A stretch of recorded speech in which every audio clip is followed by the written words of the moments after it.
Welcome, thanks for watching. This is going to be a watercolor exercise from a Google Street View of a beach cove at Montaña de Oro State Park in California. It's called Spooner's Cove.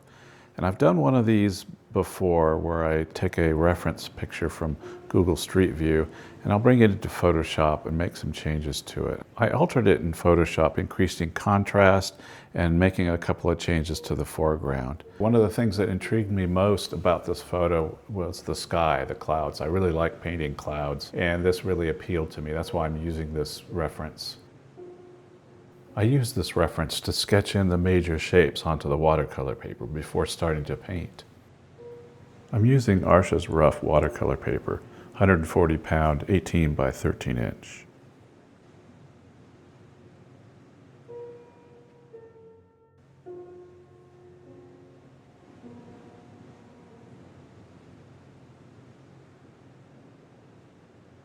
Some of these areas I'm going to lighten even more with an eraser just so they don't show through as much.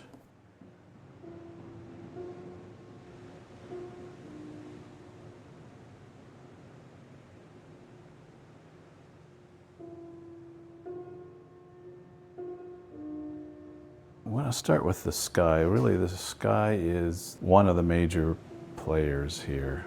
It certainly needs to be strong. It's a clearing sky. Left-hand side has more gray clouds, things like that. And then off-center on the right-hand side, there's opening to the blue. I'm going to mix together some Ultramarine Blue and some burnt Sienna. I like that combination. It allows me to vary the mix and shift it between warm and cool.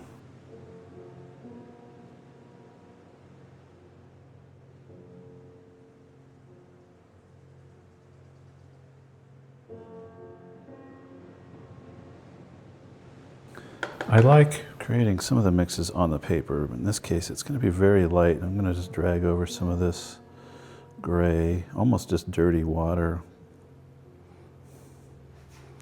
It needs to be pretty light. Let's see what that looks like. Yeah, that's pretty good.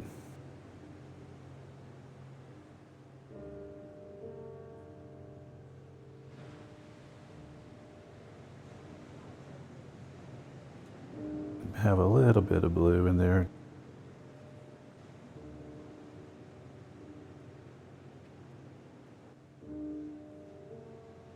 Now down here at the bottom,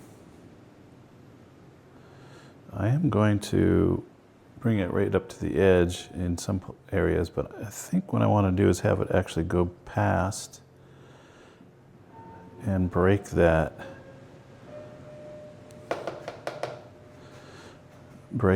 hilltop. So I want to leave a way for the viewer to get from the bottom of the painting to the top.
Too blue for my taste there,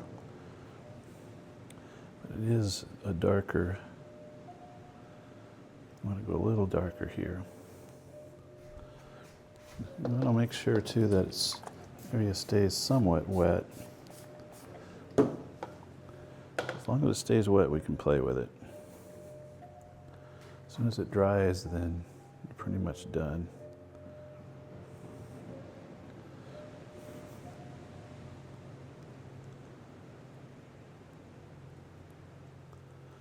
some nice, interesting edges here.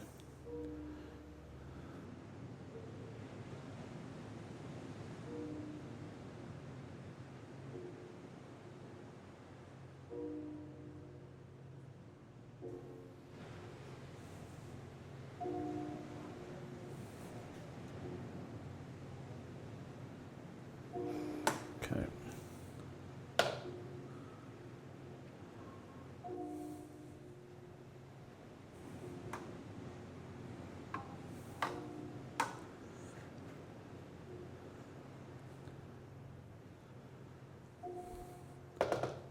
Kind of just want that to fade out here.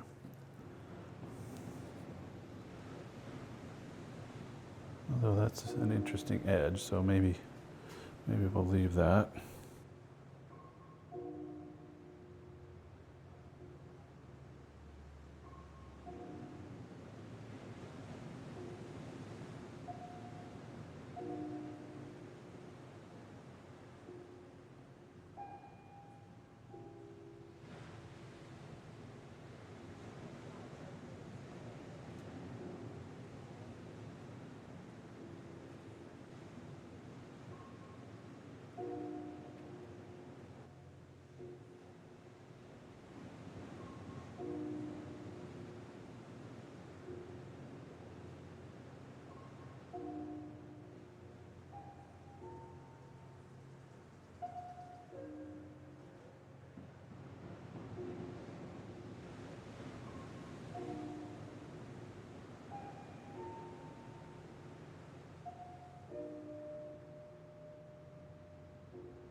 What I want to do is kind of blend that into nothingness on that side. Make sure I have a clean brush here, just water.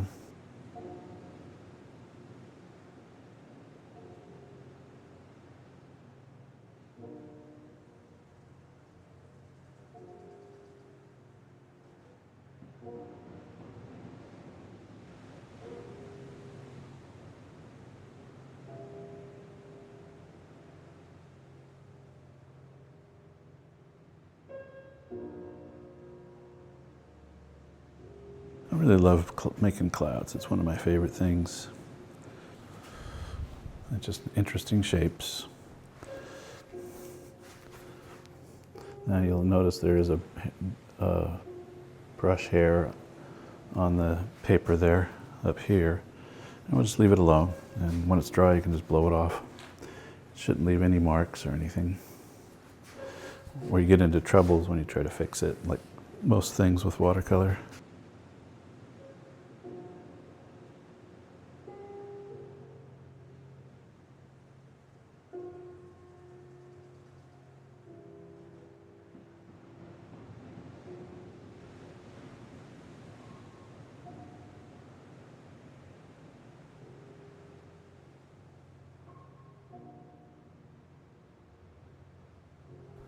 There's a little bit of white space down here next to the top of the hills here that I want to take care of.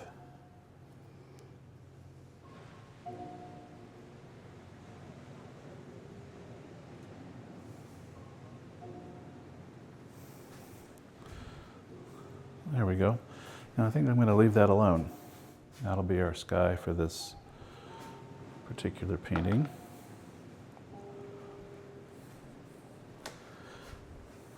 Now one thing I did notice, I did draw a line here and I wanted to blur that, so we'll have to revisit that. My idea may not work. I might have to just go ahead and have that be a hard line all the way across. We'll see. No great loss if that's the case. But it's just something I need to think of beforehand.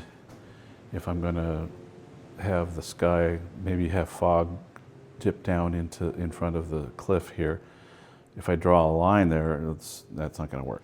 You can't erase it as soon as you paint over it. Now I'm going to mix up some yellow ochre and some cobalt blue for the water area, and I'll test it on some scrap watercolor paper.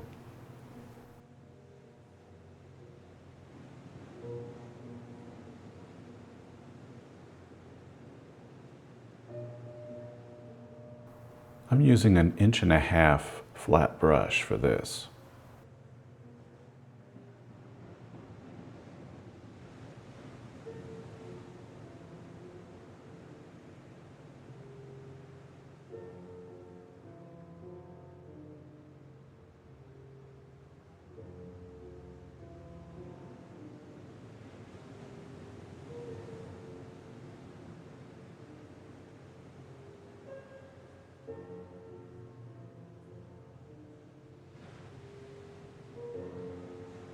Since this really is a painting about the sky, I didn't want to go too overboard with the water. I want to try to keep it somewhat calm and simple.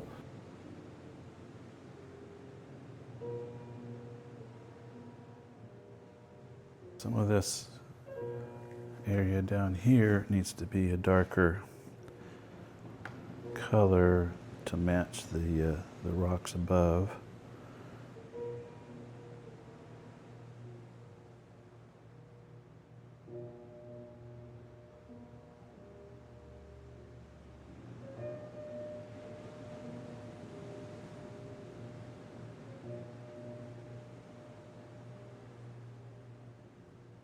I suppose we could put in the sand.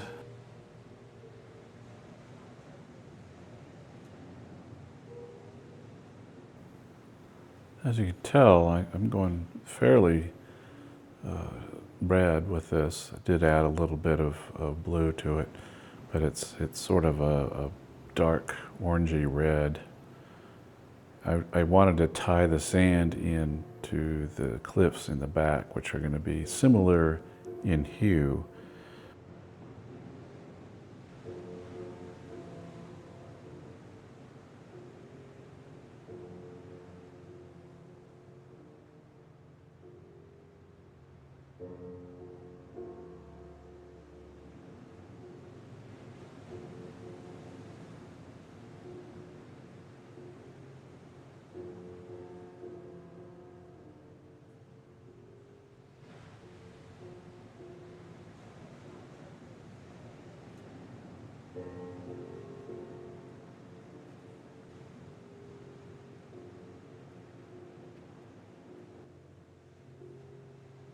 I've let this dry a little bit.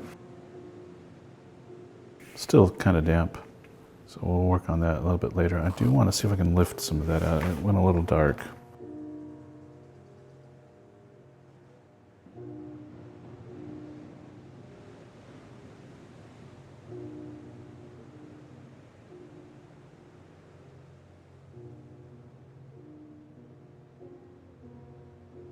I think I want to put some green up in here.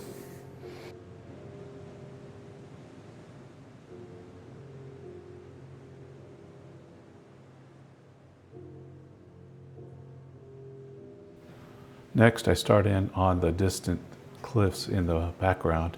I'm going to try to keep those somewhat soft compared to the rocks on the right-hand side, which I want to have more detail and more sharp edges. I start in with some Quin Rust and some yellow ochre and some Quin Gold as well.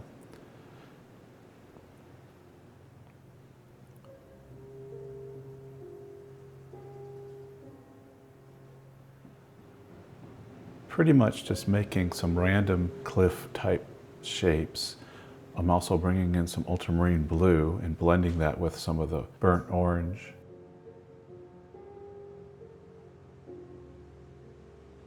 Letting things flow, letting watercolor be watercolor, not trying to force anything.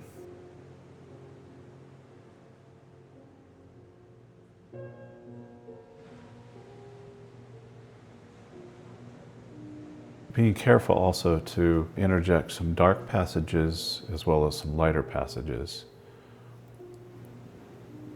making subtle focal points for the eye, that light area next to the dark area.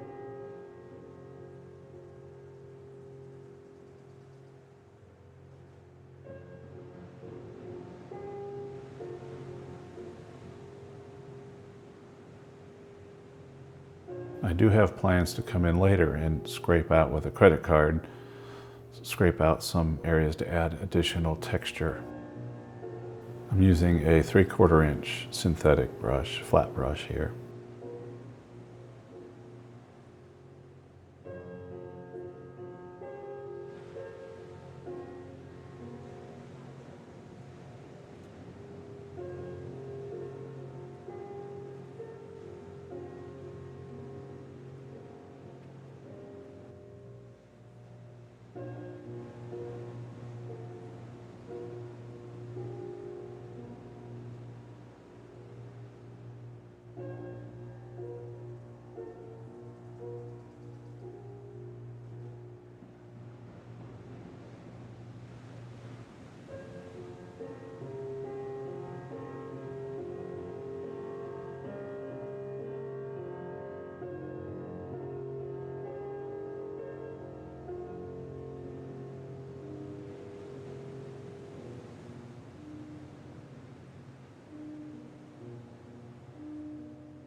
Let's see here.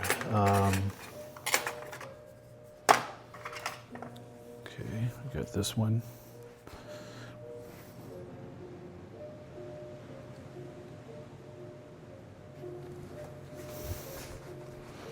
Yeah, not stellar, but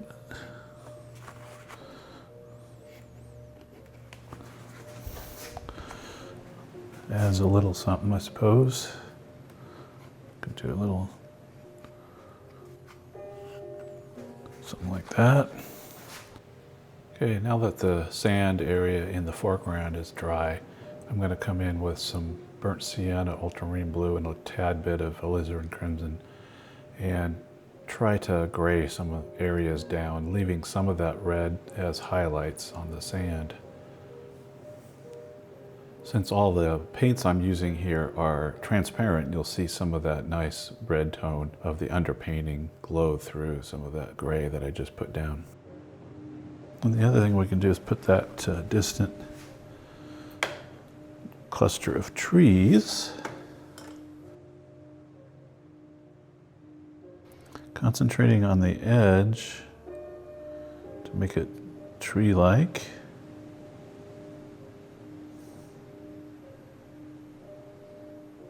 Put some sky holes in there. And we want a rhythm to it, so we're going to add a little bit down there too.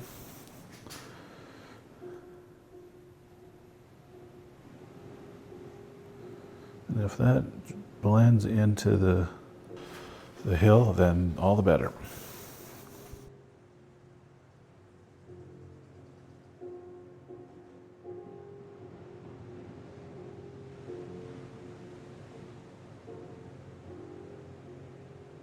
While I've got this brush out, I'm going to soften some of this a little bit. Just because it's off in the distance, and we'll make it appear further away by blurring it out slightly. All right, let's work on the rocks on this side now. They had some green that was used in the other side here. So for the rocks on the right-hand side here, for the sake of unity, I'm using the same pigments that I used in the back, on the cliffs in the back there, going darker, and I'm also adding sharper edges and shapes that will tell the story of a rock and cliff.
To finish up this painting, I'm going to take some Ultramarine Blue and darken part of the water, the Cove area.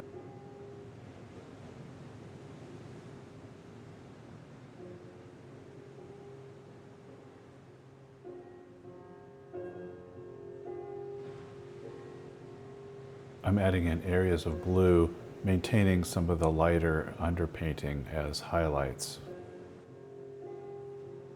I'm careful to leave the white edge, the seafoam edge that approaches the sand.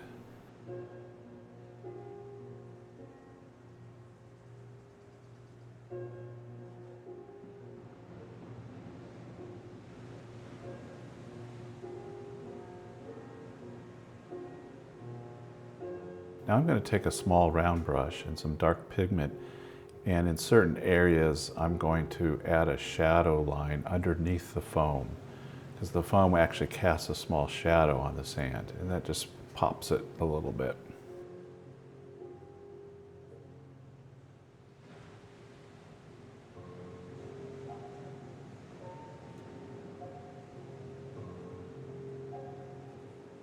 Lastly, I'm going to take some titanium white, opaque white watercolor and just add a little specular highlights here and there, nothing major, maybe some waves cresting a little bit. It's easy to go overboard with this, so I'm just trying to use it with restraint.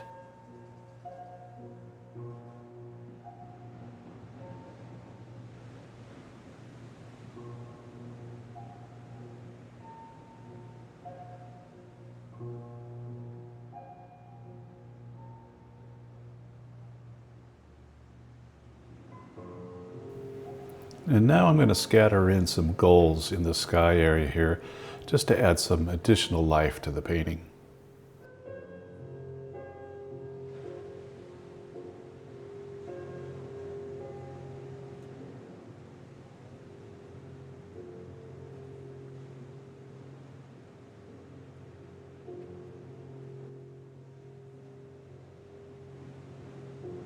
And here's the final painting. I did make a few changes after the camera stopped rolling. What I did was lift out a little bit of the sand on the left-hand side and a little bit at the bottom, just to create more of a light effect. And then also added in some stray marks with a needle brush, maybe seaweed, maybe driftwood, sticks, something just to break up that sand area. That's it for today's piece. Time to wash brushes and step back. If you enjoyed this, let's keep the conversation going. Drop your thoughts in the comments. Thanks for watching.